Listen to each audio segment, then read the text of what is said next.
Hey guys, welcome back to my channel. If you're new here, I am Michelle and I am sharing a series of videos with my 8th pregnancy that I had, and the last video I shared was the pregnancy reveal to my husband. Super exciting. If you missed that, go ahead and check that out here, and it'll be linked in the cards as well as down in the description. I also want to ask, if you're new here, to click that red button and subscribe and click the bell so you get notifications of every time I post new videos.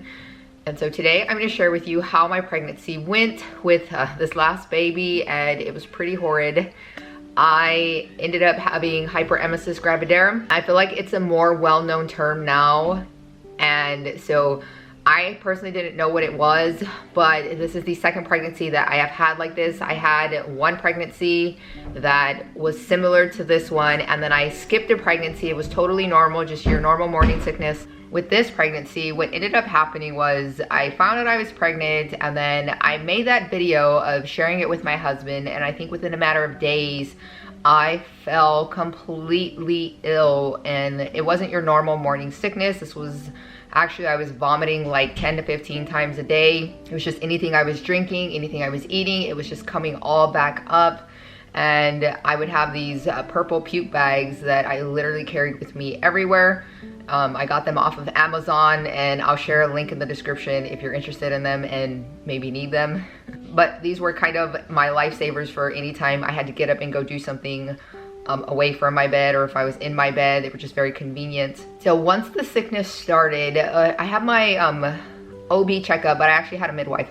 So I went to go see the midwife, and I was telling her my symptoms and everything, and she wanted to offer me anti-nausea medication, and I do believe I took one of them, but it actually had no effect. I was still nauseous, I was still puking a ton, and then she wanted to offer me another one, and when I read the pamphlet of the side effects, I was like, no. Some of the side effects were worse, I felt like, because they could affect the baby and the pregnancy even more so than my health, and so I was like, I'm just not gonna take them.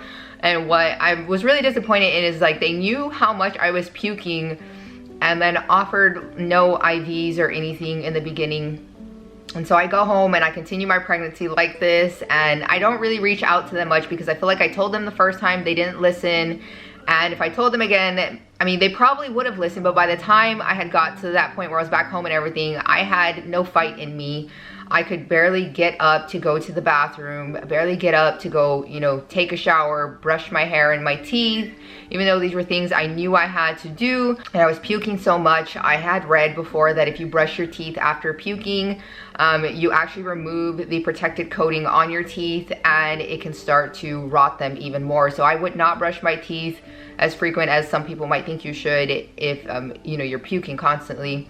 And then you also have that gag reflex that is so sensitive because you're pregnant and you're nauseous all the time, or at least I was, right? And so I just would brush my teeth once in the morning, and that was it. But like I said, it was super hard to get up and get going. And then when I needed to take a shower, I had this spot in the shower that I could sit down in, and I would literally get in the shower and I would sit there for like 5 minutes straight, not get up, not move, and just let the water hit me because I was so weak and fatigued, and I just had no strength. And then I would, you know, eventually muster up the strength to, all right, I gotta wash my hair, I gotta wash my body. And I didn't even wash my hair every time I took a shower. I literally probably washed it like once a week, because when my hair was wet, I felt like I had a constant migraine the entire time I was sick like this. And so the weight of my hair would make me feel like my head hurt even more, and it was awful. So I was like, I'm not gonna wash my hair all the time. I had just made that decision, like, I'm okay with it. Even normally I only wash my hair like once every 3 days, so it was like probably once a week, once every 5 days, just depended. And so I think I went to see the midwife again at probably like 8 weeks pregnant. And when I went to see her, I was explaining, you know, I'm still puking a ton, I don't feel good.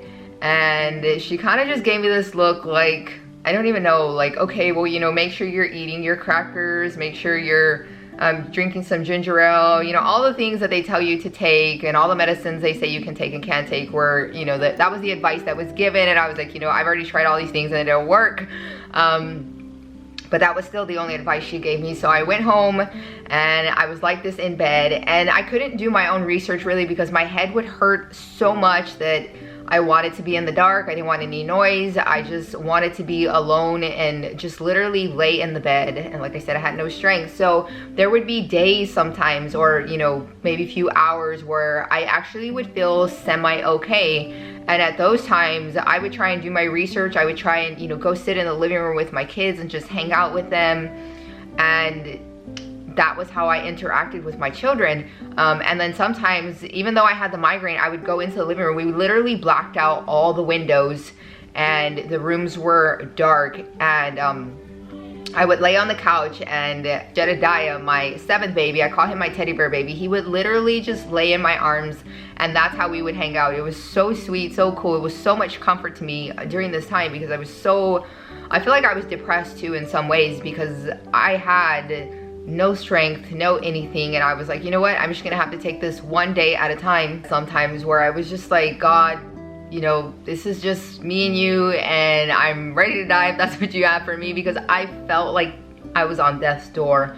And then so fast forward into my pregnancy, maybe 3 months-ish, I ended up just trying to go see my PCP, my primary care physician, and he got me in, and I was explaining to him everything, and he just seemed floored, like, okay, and what are your midwives doing? And I was like, they don't do anything. Like, they're not gonna run any tests, they're not trying to give me IVs or anything. And so he went ahead and did a urine sample, and there were ketones in my urine, and basically when you're dehydrated, that's a sign that you need an IV or you need to up a lot of your fluids.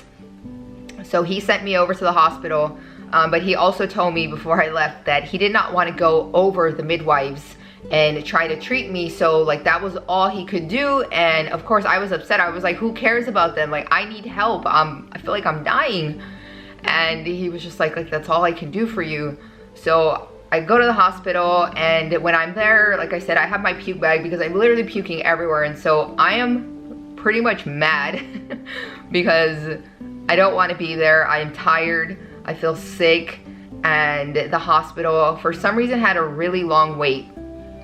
And so I went from one hospital. I was like, I'm just gonna go to the other hospital because it's probably not as busy. So I go to the other hospital, but the first hospital had put an IV in my arm, and they had me sitting in the waiting room waiting for them. And it was literally like an hour and a half. I don't know how long I was waiting, where I was just like, you know what, I'm done waiting. I'm gonna go to another hospital. So I leave the hospital and I go to another one, and then my husband takes me. He's like, I'm gonna leave you there and take the kids to go home and do something. There was something he had to do. And when he gets home, there's a sheriff at our house, and because I left with the IV, they were concerned that something had happened to me. And he was like, no, she's fine. She's at this other hospital and she's waiting to be seen there. And thankfully they got me in a lot quicker. But it just felt like every time something was going to make things better, it did not. So I'm at this hospital. They give me an IV. Actually, they fill me with 2 of those bags of fluids. And then I remember the nurse coming in, like, are you feeling better? And I was like, yeah, I feel somewhat better, you know. But while I'm in there, I'm trying to push the nurse call button because I'm thirsty. I just want to drink. And the button doesn't work. So they come in, and then before I leave, I ask for a cup of water. And so they give me the water, and I drink a little bit. And when I get outside, again, I still have my puke bag. I start puking again. And I was like, okay, I'm not puking because I'm dehydrated, because I think they thought that that's what the issue was, you know. Okay, she doesn't feel good because she needs fluids and it'll help her and whatnot. So I get home and I am back in the same condition where I am puking again and again and again. And then at some point I have more strength and I can tolerate more light, because I start doing research on my phone, and I'm like, there has to be some sort of answers to these issues that I am having. And so thankfully I came across this one article that talked about hyperemesis and keto, and they were saying that people had success with getting rid of their symptoms using the keto diet. And so I decided, like, well, I am totally up for that, because before this I was literally just trying different foods, trying to figure out, you know, what would help me keep food down and fluids down. So I tried eating heavy foods, and when I say heavy, I mean like breads and, you know, heavy meats and cheese and just all these things mixed together, thinking like, well, the heavier the food is, it's gonna have to sit in my belly and it'll be harder to puke. But actually it did make it harder to puke, but it all came out still. It was just, you know, that heavy food trying to come up and getting lodged in your throat and whatnot. And then the feeling, I mean, I know I'm going into a lot of detail about this, so I'm hoping you're not grossed out. So I decided, okay, like that's not working. Maybe I need to eat some lighter foods. And, you know, I've tried Trim Healthy Mama, which is a diet where you separate your carbs and your fats, and it's supposed to help your body digest foods a lot easier. But when I did that, it didn't work. I was still puking a ton. So then I saw this article and I was like, keto, okay, great. I am totally up for this. And I was drinking a lot of broth because I did realize when I was sick like this that I could handle broth sometimes, not all the time. So I would say about 80% of the time I could keep my broth down, and other times it would just come back up.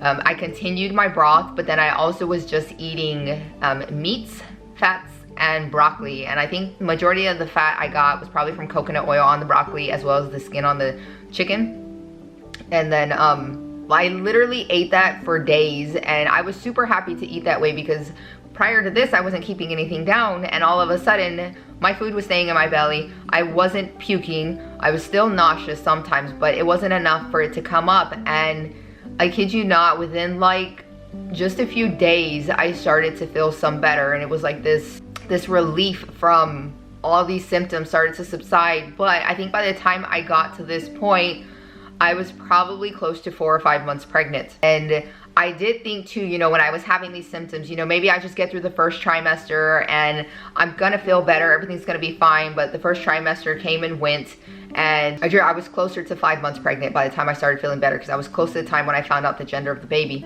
And so I'm doing the keto diet and everything is going really good. I got to experience, you know, the remainder of the pregnancy feeling really well, but I feel like being sick that long took a toll on my body, as well as on how my body was caring for the baby and everything. I did lose some hair during the pregnancy, as well as like even after I felt better, I still was weak. So I could get up and do things, but my strength, my muscle tone, it had, I had weakened. Like I was literally really weak. I could do things, but the strength that I used to have, it just did not return right away. And I would say even now, my baby is over a year old and I'm still not as strong as I was prior to having her. My teeth felt sensitive. I feel like a lot of the beginning of that pregnancy took its toll on my body, and I'm still recovering from that. So fast forward to the remainder of the pregnancy, from 5 months on to 32 weeks and 6 days, which is when my water broke. I rolled over in bed, we were already asleep, and I just felt like I was wet. I was like, whoa, did I pee on myself? Or whoa, did my water just break? So I get up and I go to the bathroom and I pee, and then they're still trickling. So I'm like, okay, my water broke, and my heart sank some because I was like, oh no, like my baby's gonna have to be in the NICU probably.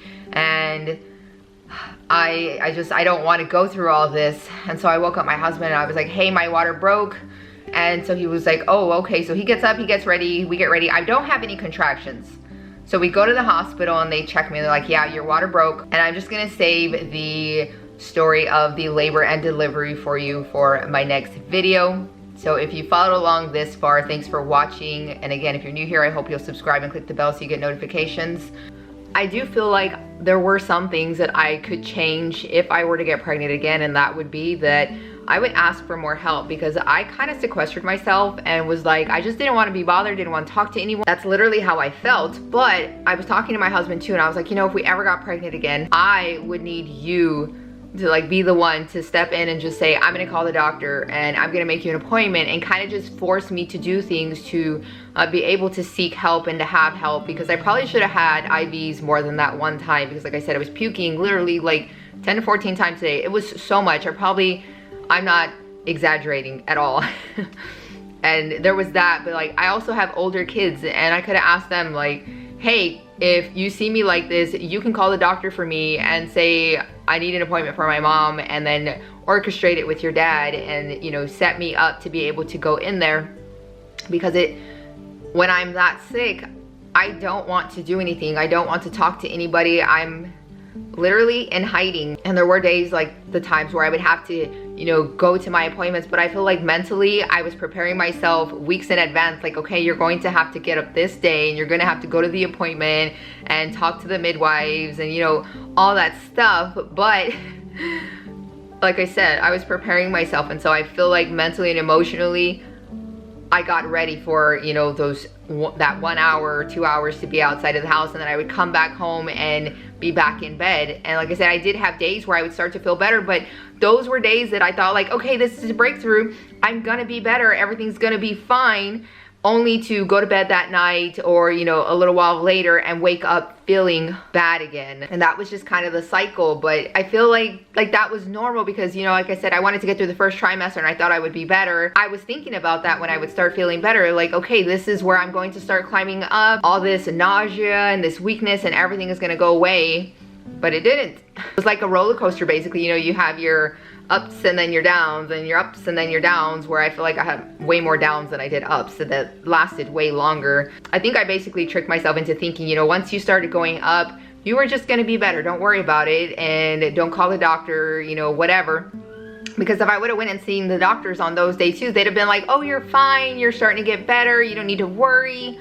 I just assumed all these things in my head, so I did not push forward with going to see the doctor, which, like I said, on my part, that was my mistake. And so next time I will be more pushy in trying to get help and figure out what they could do to help me. And I think too, they weren't worried so much because I was gaining weight. I think I gained like 8 pounds in maybe 2 weeks or maybe a month. And so that was kind of like, what, like, how am I gaining weight? But I feel like what probably happened is my body was in starvation mode, so anytime I would eat, and if it could hold on to any calories, it did. It just packed them onto my body.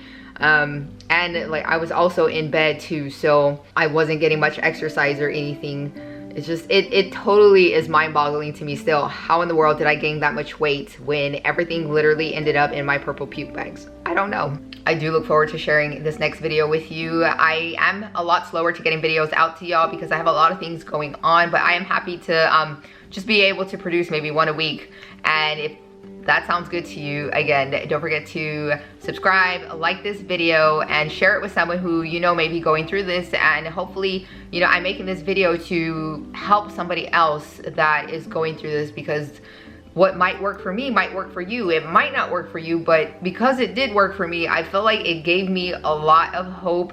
And if I ever get pregnant again, that I could go on to keto and possibly have a normal pregnancy. It was only by the grace of God that I got through that pregnancy, and just, I was totally leaning on him and in prayer every day. And literally sometimes minute by minute was how I got through the day, and other times it was hour by hour. But I understand totally someone going through hyperemesis. It's hard. It's really hard. So I hope this video is helpful. I will see y'all on my next video. Y'all take care. Bye.